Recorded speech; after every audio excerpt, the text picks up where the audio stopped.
Hey, what's going on, fellow collectors? Let's talk about the 1936 Washington quarter. So, of course, this is a silver quarter, and it marks the 5th mintage of the Washington quarter in that series. The values of these can vary really greatly depending on condition, what mint mark, and of course if you happen to have an error version of this coin.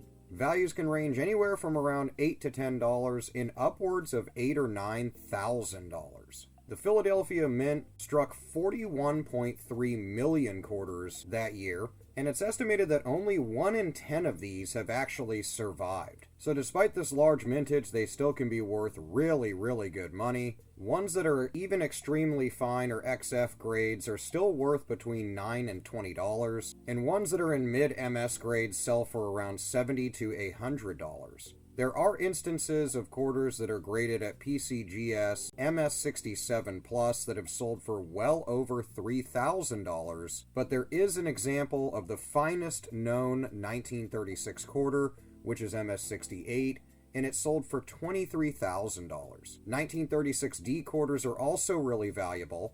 There was a little over 5 million of them produced, and even on the low end they can sell for around $12, in upwards of around $100 in mid-XF grades. In grades like MS65, they're well over $1,000. 1936S had the lowest mintage for this year at only 3.8 million of them made. Surprisingly, however, these coins are seen a little bit more on the market in higher grades, so they actually hold a slightly less value than the D counterpart. Still very valuable. On the low end, they can be around $8 or $9. In grades like MS60, they're around $150, and generally sell for around $400 in MS65 or more. There are a few examples of MS68 versions of this coin in upwards of $15,000 to $25,000. Proof coins for 1936 are also quite valuable.